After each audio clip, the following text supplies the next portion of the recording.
বাংলাদেশকে কঠোর বার্তা দেবেন ট্রাম্প। ভারতীয় বার্তা সংস্থা পিটিআই এর সঙ্গে এক সাক্ষাৎকারে কথা বলেছেন সাজিদ তারার। তিনি মুসলিমস ফর ট্রাম্প নামে একটি সংগঠনের প্রধান।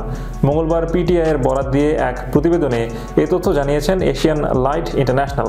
প্রভাবশালী পাকিস্তানি আমেরিকান ব্যবসায়ী সাজিদ তারার বলেন, যুক্তরাষ্ট্রের ইতিহাসে এক অভাবনীয় প্রত্যাবর্তনের মধ্য দিয়ে দ্বিতীয়বারের মতো প্রেসিডেন্ট নির্বাচিত হওয়ায় ট্রাম্প ভারতের সঙ্গে সম্পর্ক আরও জোরদার করবেন। পাশাপাশি বাংলাদেশে মানবাধিকার লঙ্ঘনের অভিযোগগুলোর দিকেও বিশেষ নজর রাখবেন।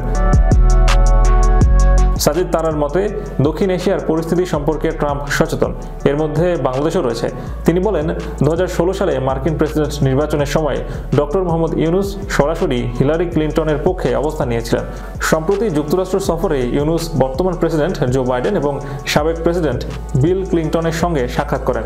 পাকিস্তানি বংশোদ্ভূত ট্রাম্প সমর্থক মার্কিন ব্যবসায়ী আরও বলেন, আসলে এখানে একটি ইতিহাস আছে।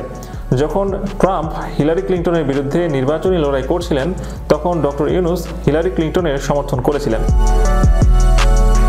এর আগে গত 5 নভেম্বর মার্কিন নির্বাচনের কয়েকদিন আগে ট্রাম্প এক বিবৃতিতে বাংলাদেশে হিন্দুদের উপর মানবাধিকার লঙ্ঘনের বিষয়টি নিয়ে উদ্বেগ প্রকাশ করেন। বাংলাদেশের সংখ্যালঘু হিন্দু সম্প্রদায়, যা মোট জনসংখ্যার প্রায় 8%। অভিযোগ রয়েছে তাদের ব্যবসা প্রতিষ্ঠান ভাঙচুর ও মন্দির ধ্বংসের ঘটনা নিয়মিত ঘটছে।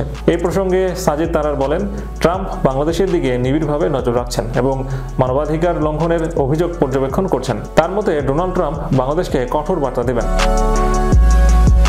তারার মতে, ট্রাম্পের ক্ষমতায় ফিরে আসা যুক্তরাষ্ট্র ও বিশ্ব উভয়ের জন্যই ইতিবাচক। তিনি বলেন, ডোনাল্ড ট্রাম্প এখনও শপথ নেননি, কিন্তু প্রতিক্রিয়া জানাতে শুরু করেছেন। ভারত ছাড়া পুরো বিশ্ব এখন অস্বস্তিতে আছে। বিশ্ব এখন একজন নেতা পেয়েছে।